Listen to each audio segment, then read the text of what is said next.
Sean todos ustedes bendecidos, un saludo cariñoso en el nombre del Señor en este día, en esta semana ya, en el cual, cierto, vamos a estar abordando el tema de la adolescencia. Este tema de la adolescencia es un tema bastante complejo en muchas áreas, son muchas aristas las cuales nosotros debemos, cierto, analizar y ver, y muchas veces nosotros dejamos pasar por alto muchas de estas cosas. A veces se nos olvida que una vez fuimos jóvenes, nosotros también, y hoy implantamos normas y leyes dentro del hogar y los jóvenes no están dispuestos a someterse muchas veces a estas normas, porque hay un proceso, un periodo de formación de ellos donde están creciendo y experimentando muchas cosas en su vida. Por lo tanto, vamos a leer un poco lo que dice nuestra hoja con respecto a la adolescencia. La adolescencia es el periodo que va desde la infancia y que se extiende hasta la edad adulta. En los chicos suele desde los 14 hasta los 20 y en la señorita, las mujeres, de los 12 a los 18 años. Este es un periodo crítico, vulnerable, turbado, el cual padres y adolescentes temen.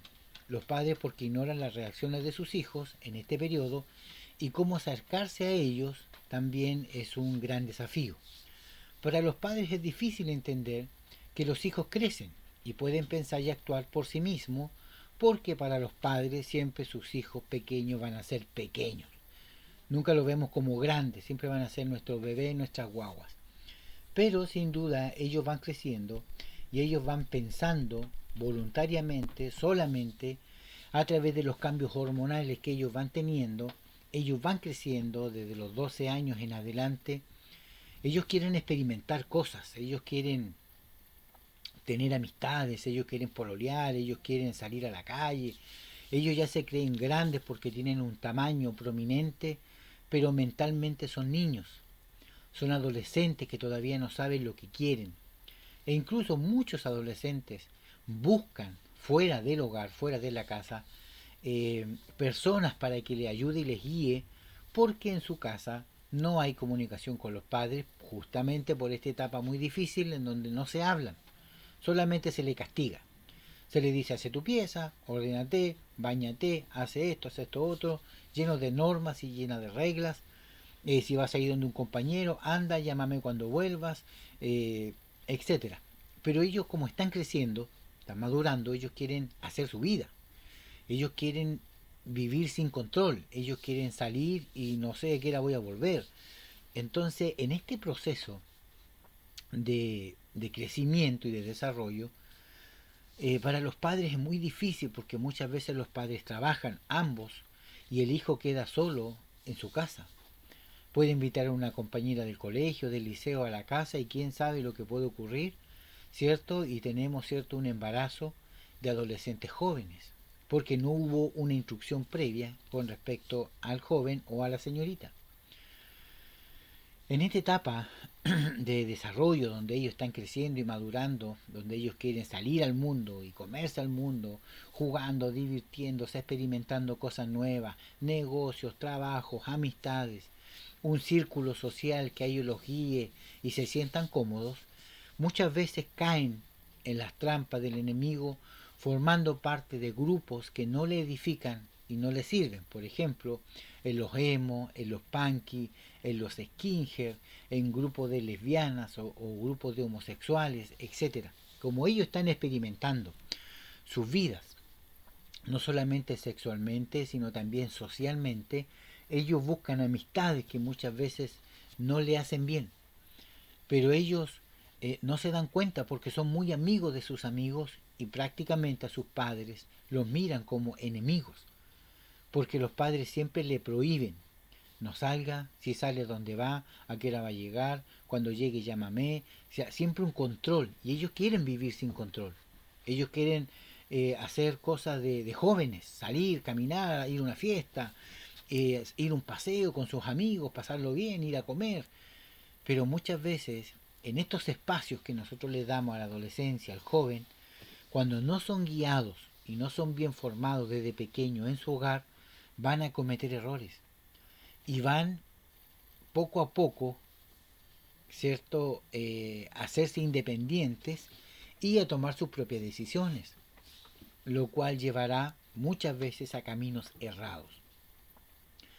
Aunque usted como papá pueda proteger a su hijo, puede usted ayudarle, ¿cierto?, en esta etapa de la adolescencia, cuando él se quiere lanzar impetuosamente a este mundo a experimentar cosas, ellos le van a oír, pero no le van a escuchar.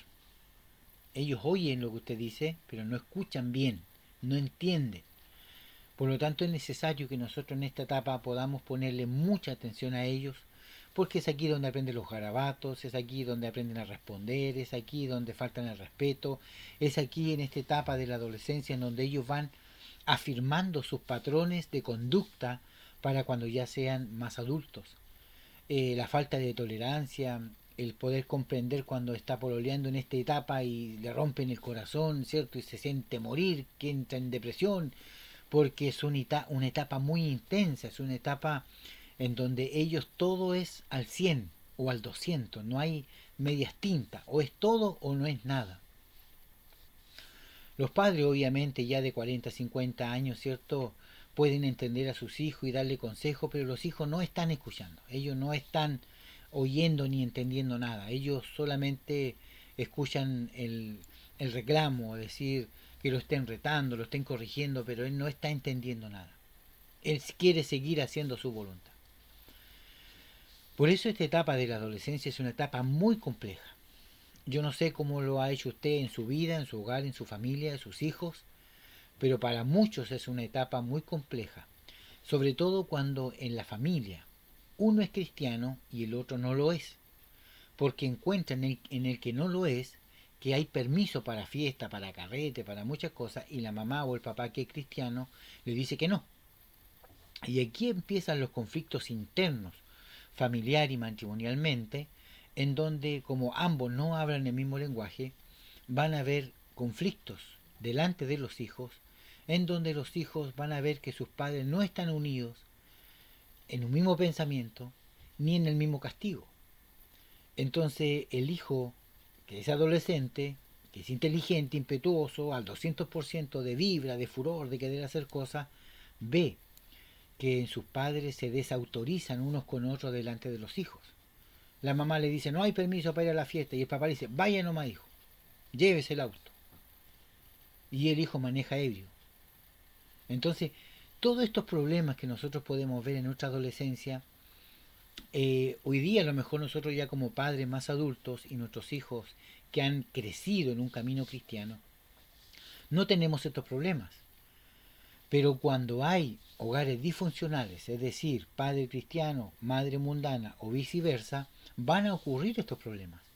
Van a ocurrir estas dificultades en este periodo de la adolescencia, que es un periodo muy difícil, en donde van a querer irse de la casa porque no, usted no lo deja hacer lo que ellos quieren, donde se amenazan unos con otros, etcétera, donde ocurren muchas cosas. Creo que cada caso es puntual y se tiene que analizar, pero por norma general, siempre, desde los 12, 11 años en adelante hasta los 18, 20, este conflicto es muy potente. Es una etapa crítica de nuestros jóvenes, de nuestros niños. Cualquiera que hable con un joven, ¿cierto?, en esta etapa de la adolescencia, de los 12 a los 18 hasta los 20, es un periodo muy crítico. A los padres y a los maestros de los quinceañeros no habrá que recordarles las frustraciones y la impotencia que han podido experimentar a causa de los ajustes y los problemas en esta etapa de la adolescencia. En la adolescencia, con buena parte de los sentimientos, actitudes, capacidades y dependencia de su vida interior, y lo normal es esperar que culmine esta etapa completamente preparado para comportarse como una persona responsable en el mundo adulto. Pero lo cierto es que esta preparación suele ser poco adecuada en la mayoría de los jóvenes que pasan por este periodo ya antes de llegar a la edad adulta, por lo mismo, porque hay hogares disfuncionales, porque el papá no está en la casa, la mamá está trabajando y los hijos quedan solos.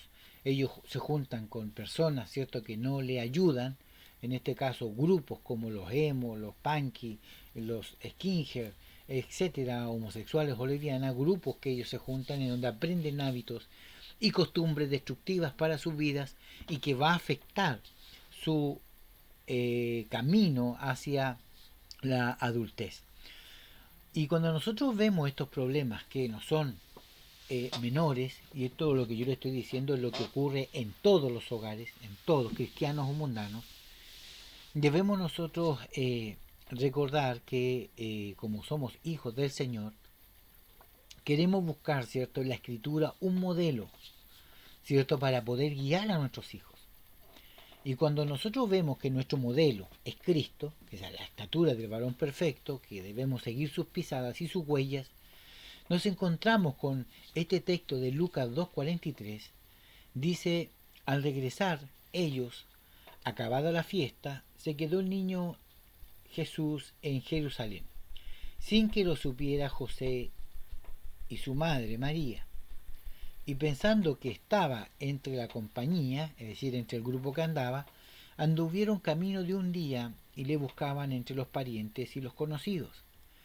Pero como no le hallaron, volvieron a Jerusalén buscándole, y aconteció que 3 días después le hallaron en el templo sentado en medio de los doctores de la ley, oyéndole y preguntándoles.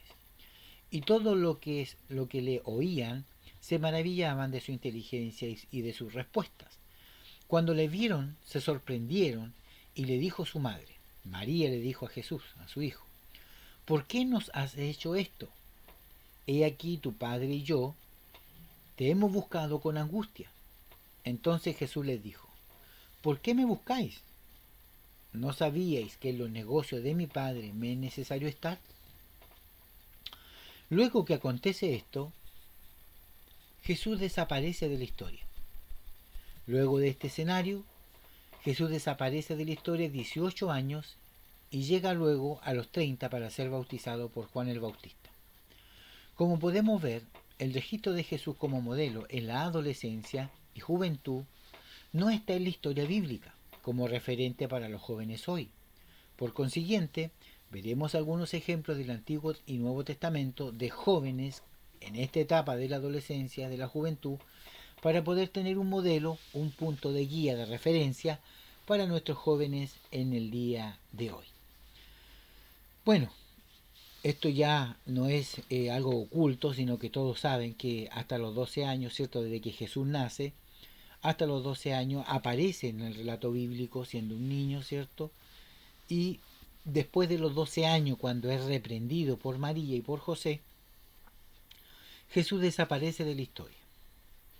Este relato, ¿cierto?, en el caso de Mateo, es el relato que nosotros tenemos, perdón, de Lucas 2:43, es el relato que tenemos, ¿cierto?, de la última aparición de Jesús siendo de 12 años, siendo dentro de la mentalidad judía un adolescente, ya que ya está a punto de pasar a la edad adulta, porque para los judíos el adulto empieza de los 14, 15 años en adelante y ellos son adultos, ya algunos de los 12 años en adelante. Por lo tanto, vemos acá cómo Jesús, ¿cierto?, desaparece de esta historia y luego aparece a los 30 años para ser bautizado por Juan el Bautista.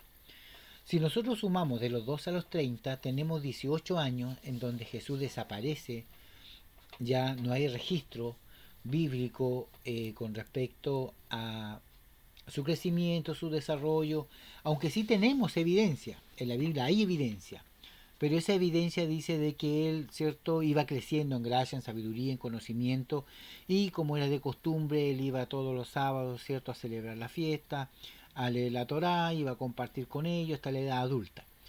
Pero como ejemplo o como a lo mejor motivo de admiración nuestra, nos gustaría ver, ¿cierto?, cómo él se condujo en esa etapa. Pero como hay un silencio, como hay un vacío dentro de esto, vamos a ver qué es lo que ocurre con otros jóvenes que están en la escritura, que nos pueden servir como guía bastante fuerte y potente para poder guiar, ¿cierto?, nuestros jóvenes en la congregación. La adolescencia es la última etapa en la que los padres y educadores pueden tomar parte activa de la educación y ayudar a sus hijos a asentar sus caminos vitales para la edad adulta. La última etapa en la que podemos ser ejemplos cotidianos, aconsejar, organizar actividades familiares y ofrecer variadas oportunidades y mantenerlos en contacto con el proceso educativo, es en esta etapa de la adolescencia. Ahora, cuando la adolescencia finaliza, la mayoría de los jóvenes se pone a trabajar, va a la universidad o se casa, o lo que es lo mismo, entra en un mundo totalmente suyo. Y nosotros debemos estar dispuestos a darle rienda suelta para que viva su vida lo mejor posible, amándole, ayudándole a distancia. Obviamente siempre como padre uno va a estar guiando y protegiendo y ayudando a su hijo. Pero hay algunos hijos que se quedan en la casa de los padres, ¿cierto? Aun cuando tienen 20, 25, 30 años o más. Entonces los padres pueden ir guiando, ayudando, ordenando, poniendo normas, conductas dentro de la casa. Por ejemplo, decir el dueño de casa soy yo y si tú estás bajo mi techo tienes que someterte a los reglamentos que acá tenemos. Y eso es que nadie llega después de las 12 de la noche, es decir, a las 12 de la noche todos dentro de la casa. Salga todo el día si quiera, pero antes de las 12 usted está aquí. Es una norma. Otra norma puede ser que nadie llega ebrio ni pasado a tragos, que en esta casa nadie fuma, que en esta casa no se dicen garabato ni grosería.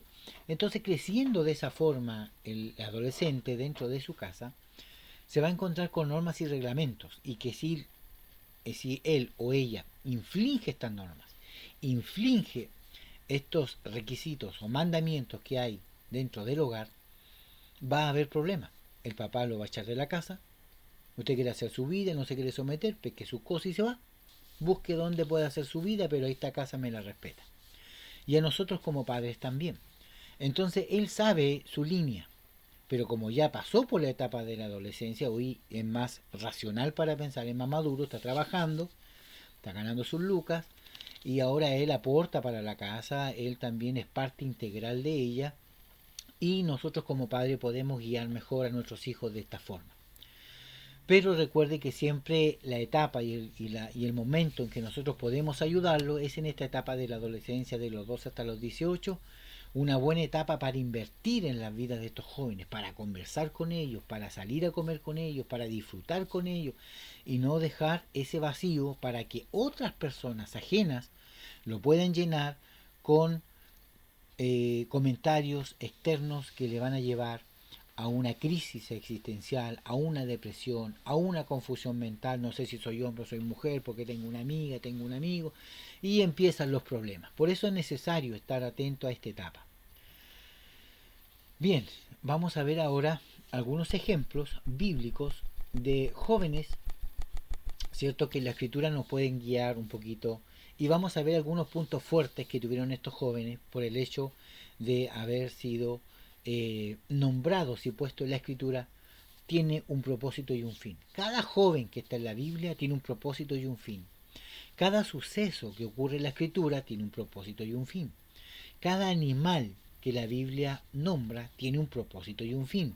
Cada árbol tiene un propósito y un fin. Es decir, todo lo que está en la escritura tiene un propósito y una razón de ser. Por ejemplo, si nosotros quisiéramos nombrar a los árboles, podemos decir que la higuera representa el lugar del llamado, ¿cierto?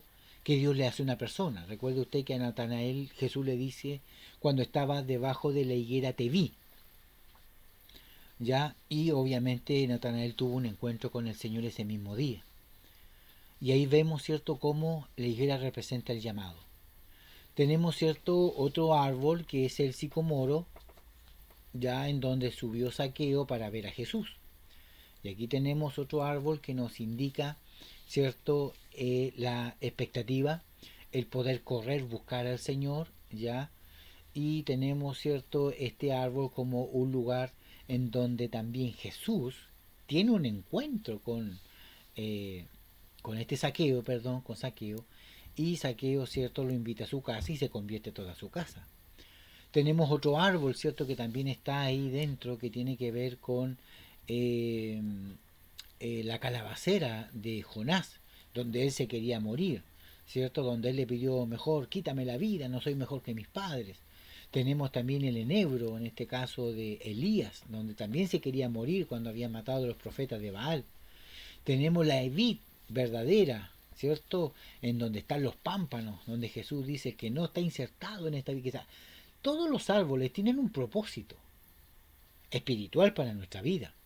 Cuando hablamos de los animales también, cuando decimos ser prudente como la serpiente, la prudencia, sencillo como la paloma, trabajador como la hormiga, ser cierto una persona no perezosa, ya no seas como el perezoso, que ese es otro animalito que está ahí para poder enseñarnos una realidad espiritual, ya tenemos cierto el león que anda como león rugiente buscando a quien devorar. Es decir, si nosotros quisiéramos armar una prédica con respecto a los animales, podemos encontrar realidades espirituales que nos van a ayudar para poder armar un buen sermón con los animales que están en la Biblia. Por eso, todo lo que está en la Escritura tiene una razón de ser. Ahora, los cuerpos inanimados también que aparecen en la Escritura, la quijada de asno, de burro, que se ocupó para matar a los enemigos del pueblo de Dios, la vara que levantó Moisés, ¿cierto? Un palo seco.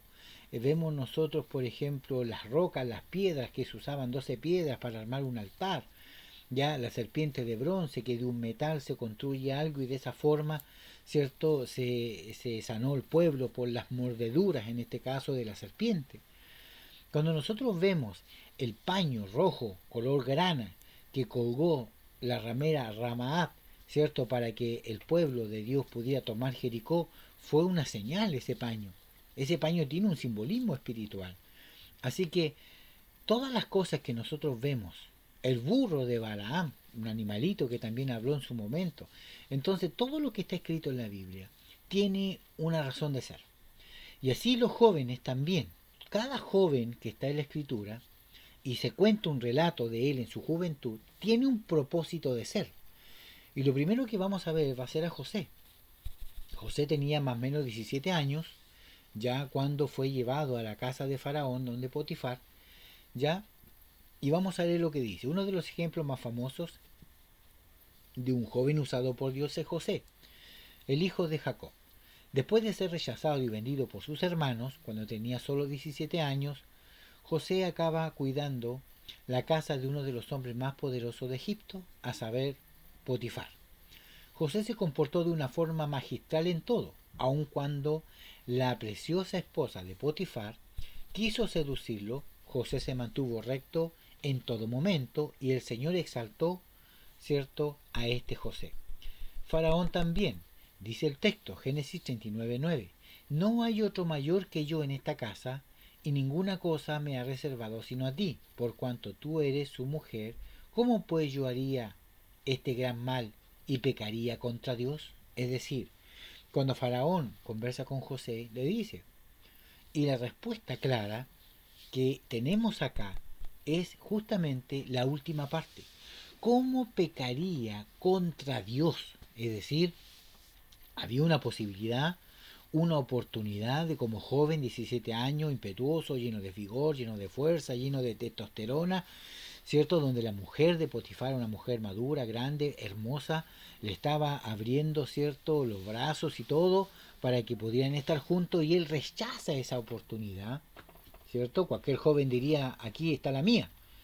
Él rechaza esa oportunidad, no porque a lo mejor no tuviera ganas de estar con una mujer, ya lo más probable es que José a esa edad haya sido virgen. El tema era que había temor de Dios en ese joven. En este caso, José tenía temor de Dios y dice, ¿cómo pecaría contra Dios? Porque él sabía que tener relaciones sexuales antes del matrimonio es un pecado contra Dios. ¿Cómo yo voy a pecar contra Dios para darle un deleite a esta carne? Que es pecado, esta carne se va a quemar, se va a pudrir el día de mañana. Pero la comunión con Dios, las bendiciones que Dios le dio a José después, siendo prácticamente el segundo después de Faraón en el reino, en el cual pudo bendecir a su familia después, y de esa forma ellos entraron a Egipto hasta el tiempo de Moisés, ahí se quedaron. Entonces vemos nosotros cómo vemos el actuar cuando el joven toma buenas decisiones. Por eso es necesario que nuestros jóvenes en la iglesia sean cristianos de verdad, que en esta etapa de la adolescencia nosotros podamos poner semillas de fe, semillas de esperanza, alentarlos a poder buscar al Señor, su santidad, el temor, la reverencia, el respeto a Dios, para que cuando ellos se encuentren en una situación de tentación, cualquiera ya sea, con sus amigos, en el colegio, en la universidad, en su trabajo, en una reunión familiar, etcétera, sepa comportarse como hijo de Dios para no pecar contra Dios por el temor que él tiene, el respeto. Temor no es miedo, es el respeto que tiene a Dios. Y vemos acá cómo José tuvo este respeto. ¿Cómo yo pecaría contra Dios? Y ese es el punto clave. Este era un joven que tenía principios cristianos, una familia de fe. Por eso que es tan importante que la adolescencia, nuestra familia, sea cristiana. Cuando en el hogar no hay una familia cristiana, cuando el papá y la mamá no van a la iglesia, es terrible. Cuando hay uno que va a la iglesia, es menos terrible, pero igual es terrible. ¿Por qué? Porque uno dice no y el otro dice sí.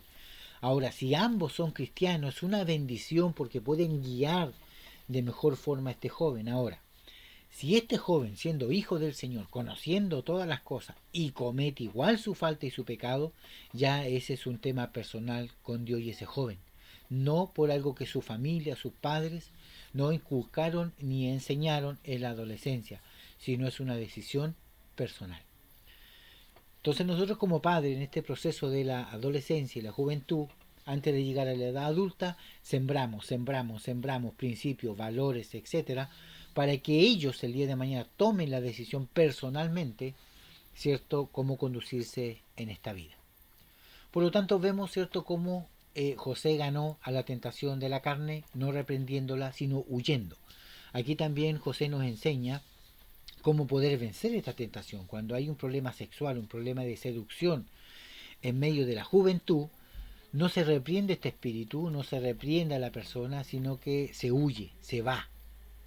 Ya, ¿sabes qué? Mira, tú me estás ofreciendo, está bien, tú eres guapa, hermosa, pero yo no voy a pecar contra Dios por estar acostándome contigo, así que muchas gracias, nos vemos. Y usted se va.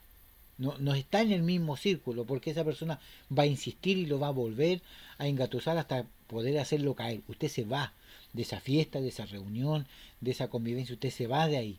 Y de esa forma salimos en victoria y vamos venciendo y vamos ganando en el nombre del Señor. Por lo tanto, todo lo que sea espíritu de seducción no se reprende, sino que se huye. Que es el principio que ocupó José. Vamos a ver ahora el niño Samuel. Alguien aún más joven que José era el niño Samuel, el cual fue dedicado a la obra del templo por su piadosa madre Ana. Como niño Samuel oyó la voz audible del Señor y recibió una palabra profética denunciado a Elí y a su familia por sus múltiples pecados. Samuel llegaría a ser el profeta más respetable en todo tiempo de transición entre los jueces y la monarquía, es decir, entre los jueces y el rey David, pero todo empezó cuando era apenas un niño supuestamente insignificante. Es interesante ver y aprender cómo Samuel, escuchando la voz de Dios, nunca entendió que Dios le estaba llamando y que Dios quería tener una relación personal con el adolescente Samuel. Y así muchos jóvenes en la iglesia hoy, estando dentro de la congregación, pero nunca han escuchado la voz de Dios. Dios quiere hablarnos internamente y audiblemente para tener un convertimiento genuino. Solo cuando hay un encuentro real con Dios y escuchando la voz de Dios, podemos entender el mensaje divino y ser jóvenes llenos del Espíritu Santo de Dios. Aquí también, en este niño Samuel, que más o menos tenía como 9 a 10 años cuando ocurre este episodio, tenemos acá algo muy hermoso. Lo primero que nos deja ver la escritura es que Samuel dormía en el lugar santo, en el lugar santísimo. Él dormía debajo del arca. Él dormía en el lugar donde nadie podía entrar, donde solamente el sumo sacerdote una vez al año podía entrar. Ahí dormía Samuel todos los días. Samuel era un joven que, estando dentro del templo, estando dentro de la presencia de Dios, viviendo con el sacerdote y con sus hijos, nunca escuchó la voz de Dios. Y eso nos deja de entrever de que la iglesia, aunque nosotros llevemos a nuestros niños y nuestros jóvenes, muchos de ellos jamás han oído la voz de Dios, aunque escuchan mensajes, palabras, cantan, oran, etcétera, pero nunca han tenido un encuentro real con Dios. Entonces muchas veces nosotros tenemos niños nacidos y criados dentro de la iglesia, pero que nunca han tenido un encuentro real con Cristo. Jamás. Pueden tener 15, 16, 20 años y nunca tener un encuentro real con Cristo, pero toda su vida estuvieron dentro de la iglesia. Que es muy distinto a aquel que no nació dentro de la iglesia, siendo mundano, gentil, como yo, y afuera Dios le llama, Dios lo trae, Dios lo convierte y hay un renacer, hay un enamoramiento, hay algo precioso que ocurre en el convertido, en el que viene del mundo, que es muy distinto a lo que ocurre con el nacido y criado en la iglesia. Porque el nacido y criado en la iglesia no tiene expectación, no tiene ese ¿qué va a ocurrir? ¿Qué va a pasar? No, porque como ya lo ha visto todo, nada le sorprende. No tiene esa expectativa alta. Pero aquel que viene del mundo llega a la iglesia y todo lo encuentra hermoso, todo lindo, todo, oh, mira lo que pasa, mira cómo Dios se mueve, mira Dios sanó, mira Dios habló, cómo Dios restauró, cómo Dios se unió. Y eso a uno lo enamora, lo enamora, lo enamora y uno ama al Señor y tiene más pasión. Cuando usted ve a un nacido y criado dentro de la iglesia y lo compara con una persona que no ha sido nacido y criado en la iglesia, va a ver que las pasiones son distintas, va a ver que el fuego es distinto. Si usted compara uno con el otro, va a ver que uno tiene principios de expectación y otros no tienen principios de expectación porque nada le sorprende, porque todo ya lo han visto, todo ya lo conocen, entonces no hay cierto mayor expectación para ellos. Haga ese ejercicio y va a ver cómo se va a encontrar con con estas cosas que le estoy contando que realmente son muy importantes. Bueno, vamos a seguir con este niño Samuel. Y este niño Samuel tiene algo muy importante también. Este Samuel era un joven que vivía, ¿cierto?, dentro del templo y cuando él escucha la voz de Dios, cuando Dios le habla, cuando este joven entiende, porque el profeta, perdón, el sacerdote le dice que Dios quiere hablar con él, cuando él se da cuenta de eso, dice que el Señor habla con Samuel y le entrega un mensaje. Y ese mensaje el que después le entrega al profeta Elí, cuando cierto va a reprender, en este caso, su sacerdocio y a sus hijos que eran ya más mundanos que cristianos. Muy bien, vamos a pasar ahora al pastor David. Este joven, ¿cierto? Hoy día tendemos a pensar que David como rey era más importante que toda la historia de Israel.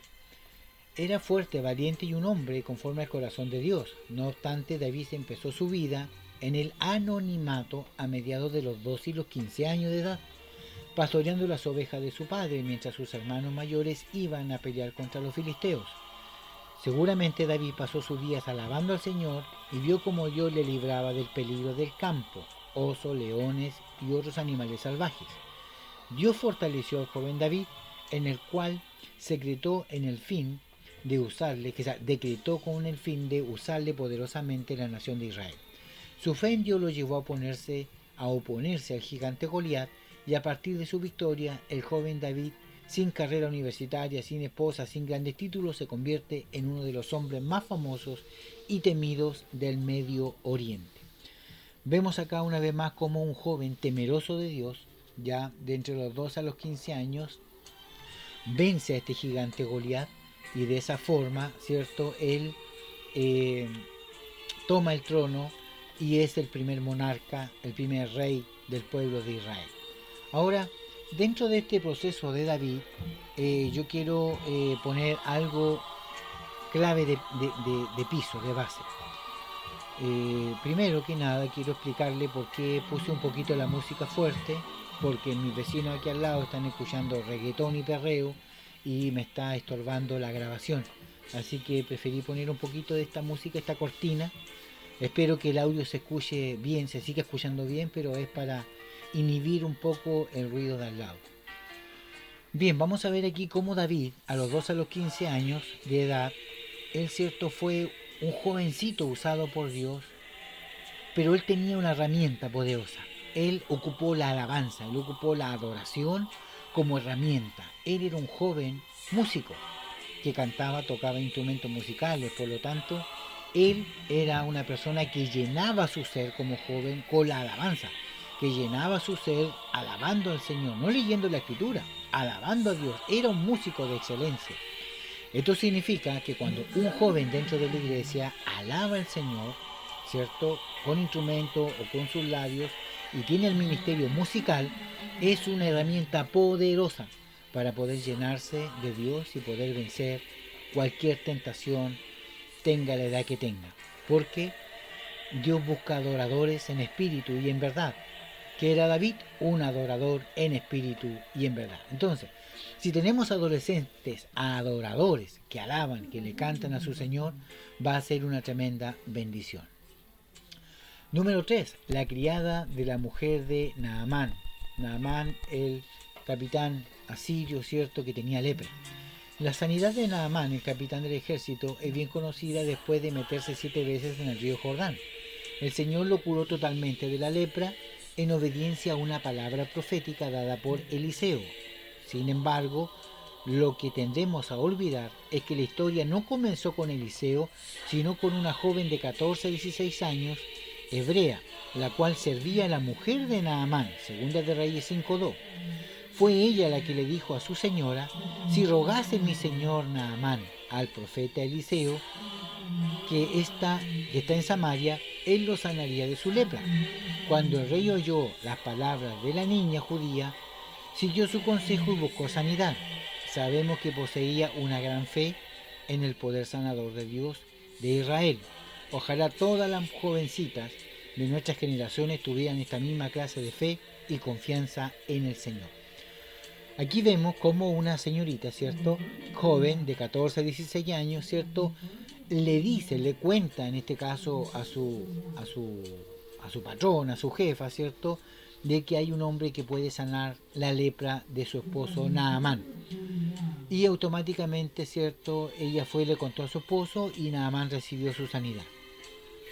¿Por qué es tan importante esta señorita? Porque ella no canta, ¿cierto? Ella no está durmiendo como Samuel en el templo, pero ella había oído la palabra de Dios. Es decir, para tener conocimiento de este profeta, ella tenía que haber oído hablar de otras personas o haber oído al mismo profeta, ¿cierto? En este caso, predicar, anunciar la palabra, era una persona que lo conocía. Entonces vemos acá que esta joven, ¿cierto?, conocía al profeta Eliseo, y de esa forma ella pudo guiar, ayudar. Puede que usted a lo mejor como joven o los jóvenes de su iglesia no canten, no toquen, no vivan dentro del templo, etcétera, pero sí oyen la voz de Dios, oyen la palabra, tienen el conocimiento, saben de alguien o de algo que en este caso pueda bendecir a una persona, y esa persona le va a ayudar. Así que no miremos nunca en menos a nuestra juventud en la iglesia, sea hombre o sea mujer, porque una palabra de ellos a un mundano puede marcar la diferencia. ¿Qué pasó? Que esta señorita marcó la diferencia haciéndole un comentario a su jefa, a su patrona, ¿cierto? Que le dijo a su patrón, a su marido, que ambos eran gentiles, no eran cristianos, y automáticamente ellos recibieron su milagro. Así que no tenga temor usted, ¿cierto?, de poder hablar del Señor donde quiera que usted esté. Ahora vamos a ver al rey Josías. El nombre de Josías es conocido en nuestros días porque era uno de los pocos reyes buenos en la historia de Israel y de Judá. Su vida fue caracterizada por el temor al Señor, mire qué importante, el temor al respeto, pero empezó a reinar en la tierra de edad de 8 años, cuando se redescubrieron los libros de la ley de Moisés en los días obviamente de Esdras y de Nehemías, una reforma a nivel nacional que produjo un gran avivamiento sorprendente. Josías llevó a cabo la reforma cuando tenía apenas 17 años. ¿Quién puede decir que Dios no puede usar a los jóvenes? Vemos acá, ¿cierto?, como este pequeño rey, ¿cierto?, puesto en el trono, tenía temor del Señor. Y el único hilo conductor que puede asociarnos, llevarnos y guiarnos en todo este proceso de la adolescencia y la juventud, todos los ejemplos bíblicos que vamos a ver hacia abajo tienen solamente un hilo conductor, que todos ellos siendo jóvenes conocían al Señor. Todos ellos siendo jóvenes estaban en conocimiento que hay un Dios poderoso, cantando, alabando, oyendo palabras, eran cristianos. Por eso, si en nuestro hogar, en nuestra familia hay adolescentes que no son cristianos, va a ser un dolor de cabeza. Le conviene a usted que sus hijos conozcan al Señor, que sus hijos amen a Dios, que usted como papá y mamá sea ejemplo de una adoración a Dios, que no tengan sus hijos que sacarle en cara como cristiano porque usted tiene una buena conducta. Ellos quieren ser como sus padres, alabando al Señor con pasión, con fervor. Pero a veces nosotros como padres, aún siendo cristianos, no somos ejemplo para nuestros hijos. Y ellos prefieren no ser cristianos. Ojo con eso, ¿ya? Así que este joven rey Josías era un hombre que debería usted subrayar esa palabra, que era un hombre que tenía temor, tenía respeto. Él se caracteriza por eso, ¿ya? Y de esa forma él reina. Una etapa en que los niños deberían enamorarse bien del Señor es la etapa de la niñez y la adolescencia, porque eso le va a marcar todo el resto de su vida. Y si algún día después de los 20 años se apartan, siempre el Espíritu de Dios va a estar golpeando esa puerta para que ellos vuelvan a los caminos del Señor, porque tuvo una infancia y una adolescencia en Cristo. Y esas dos etapas marcan la vida de cualquier persona. El día de mañana, aunque su hijo se vaya al mundo, se case con una gentil, una mundana afuera, siempre esa semilla de fe va a quedar en la niñez y en la adolescencia. Esa semilla va a estar ahí y tarde o temprano el Espíritu de Dios va a traer de vuelta, como el hijo, cierto, pródigo, a ese hijo que en su niñez y en su adolescencia conoció al Señor. Bueno, ¿qué más decir del profeta Jeremías? Cuando dice la escritura que desde el vientre yo te conocí, antes que nacieres, antes de todo, yo ya te había conocido. Aquí ya no hay palabras, así que aquí vemos cómo Dios desde antes de todo ya tiene cierto un plan y un propósito para cada uno de sus hijos. Vemos a Daniel, cierto, voy a ir avanzando rápido porque usted sabe lo que pasa acá, ya con el ruido de al lado. Daniel en Babilonia fue un joven, cierto, que fue llevado, cierto, como esclavo, sí, junto a Sadrach, Mesach y Abednego, pero él, cierto, dentro de todo lo que él hizo, nunca perdió su fe en el Señor. Él, dentro de todos sus estudios que tuvo que aprender, cierto, con los caldeos, con los asirios, porque Daniel estuvo como 7 periodos, pasaron como 7 reyes, y él siguió en Babilonia, y él muere en Babilonia. Cuando el pueblo de Dios es deportado, es sacado, cierto, de Babilonia, Daniel se queda ahí. Todos salen y él se queda y él muere ahí. Ya entonces vemos acá como esa fe que tenía Daniel, ese compromiso con Dios, fue escogido para poder tomar cierto los estudios oportunos y ser un hombre muy importante en Babilonia. Y así sus amigos también. Ellos nunca pecaron, siempre prefirieron dar su vida en vez de fallarle a su Señor. Y vemos acá cómo estos 4 jóvenes fueron personas que marcaron la historia de Babilonia, de los reyes y del Dios de Israel, este Dios todopoderoso. Todopoderoso. Bien, como punto número 8 vamos a tener en el Nuevo Testamento la bendición de los panes. Antes de poder dar a comer a los 5.000, Jesús necesitaba comida. El que se ofreció fue un muchacho completamente desconocido. Cómo se llamó, nadie lo sabe. Cuántos años tenía, nadie lo sabe. De dónde era, tampoco nadie lo sabe. Pero sí sabemos que estuvo dispuesto a dar todo lo que tenía al Salvador. Y aquí, este muchacho que tiene 5 panes de cebada y 2 peces. Juan 6:9. Ahora, cuando nosotros leemos en la Escritura la palabra muchacho, ya, cuando habla de la palabra muchacho o muchacha, siempre está hablando desde los 12 años hasta los 17, en la etapa de la adolescencia, ¿ya? O de los 10 hasta los 16. Ese más o menos es el periodo de la palabra muchacho bíblicamente o muchacha.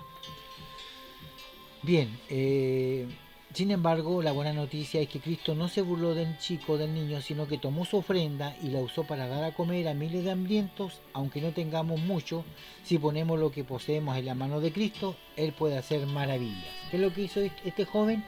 Entregó lo que tenía al Señor. ¿Qué es lo que nosotros debemos enseñar a nuestros jóvenes? Que ellos, aunque no tengan mucho, puedan poner todo lo que ellos tengan al servicio del Señor. El apóstol Juan, los eruditos bíblicos están convencidos de que el más joven del grupo apostólico era Juan. Tienden a pensar que tenía alrededor de 17 años cuando empezó a seguir a Cristo. Qué alegría considerar que Cristo tenía tiempo para los jóvenes. Cualquier otro seguramente habría optado por escoger a los mejores hombres según la apariencia humana. Pero Jesús quiso usar la vida de Juan de una manera muy especial. De mayor, Juan se convirtió en un gran predicador y pastor de la Iglesia de Cristo y escribió 5 libros del Nuevo Testamento. Menos mal que Cristo no menosprecia a la juventud. Ahora vemos nosotros que efectivamente Juan era el más joven de todos. Por eso es el último en morir. Cuando nosotros vemos la historia bíblica, vemos que Mateo, Marcos, Lucas, Juan, ese Juan que está ahí, es el mismo Juan que escribe primera, segunda y tercera de Juan. Y ese mismo Juan, ¿cierto?, es el que escribe, en este caso, el Apocalipsis. ¿Ya? Así que vemos nosotros de que acá tenemos, ¿cierto?, una revelación maravillosa. Aunque sabemos que Pablo también fue que escribió también grandes revelaciones, dice, no sé si en el Espíritu, fue el Espíritu, fue el tercer cielo y vi cosas inefables, ya, pero acá vemos que Juan por excelencia, ¿cierto?, escribe el libro de Juan, primera, segunda y tercera de Juan, que ya van 4 libros, más el Apocalipsis son 5 libros. Él es el último en morir. Creo que Juan, ¿cierto?, era el más joven, ¿cierto?, según los eruditos bíblicos. Por lo tanto, Juan, que se recostaba en el regazo del Señor como hijo amado, era este Juan, el más jovencito. Y este Juan, ¿cierto?, como jovencito, fue un tremendo aporte para el Nuevo Testamento y como ejemplo de valor. Vamos a ver otro joven que tiene que ver, ¿cierto?, con Timoteo, el pastor joven. El último nombre en esta lista es el joven pastor de la iglesia de Efeso, Timoteo.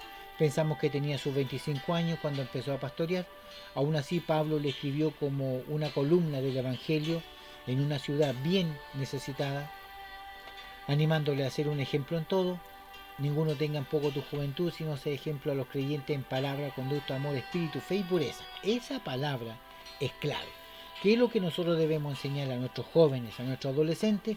Que sean ejemplo en palabra, que lo que ellos digan se cumpla. En conducta, en amor, en espíritu, en fe y en pureza. Con esos atributos, con esos elementos, vamos a poder guiar a nuestros adolescentes en la iglesia de una forma correcta. Timoteo era joven, pero Dios quería usarle para edificar la iglesia de Cristo. Es cierto que la mayoría de los jóvenes del mundo solo quieren vivir para sí mismos y entregarse a sus pasiones vergonzosas, pero el Señor en su soberanía y en su misericordia también decide levantar a jóvenes dedicados a la santidad, a buscar las cosas del reino de Dios, jóvenes como José, Samuel, David, la criada de Naamán, Josías, Jeremías, Daniel, el chico de la comida de Jesús, Juan y Timoteo, jóvenes como tú o jóvenes como yo, que en algún momento entregamos nuestra vida siendo jóvenes para que Dios pueda marcar la diferencia a diferentes personas en este mundo. Es el tiempo de nuestra generación donde Dios nos ha permitido ser parte del crecimiento y del desarrollo de la iglesia. Todos aportamos un grano de arena, otros hacen culto, otros cantan, otros predican, otros enseñan, todos hacemos algo para lo cual Dios nos ha llamado. Así que usted, como joven, aunque tenga 40, 50 o 60, usted está en su segunda, en su tercera juventud o en su cuarta juventud, nunca en la vejez. Porque para el Señor, mientras usted más viejo es, más joven es. Así es para el Señor. Hasta cuando somos ancianos somos como niños, dice el Señor. Así que ojo, atento con eso. Ya, Dios bendiga este hermoso estudio con respecto a la adolescencia y en el periodo donde nosotros tenemos que tener más cuidado con nuestros jóvenes. Le animo a que usted pueda, ¿cierto?, leer estos 10 jóvenes que hemos leído para que podamos sacar principios bíblicos para ayudar a nuestros jóvenes en la adolescencia, en la iglesia. Jesús no está, pero tenemos otros jóvenes que nos sirven de apoyo para poder guiar a nuestros jóvenes en la iglesia. Espero que el Señor les bendiga mucho, que le haya servido este estudio de ética pastoral con respecto a la adolescencia, y nos veremos próximamente en el próximo estudio. Que el Señor les bendiga, nos vemos pronto. Shalom. Shalom.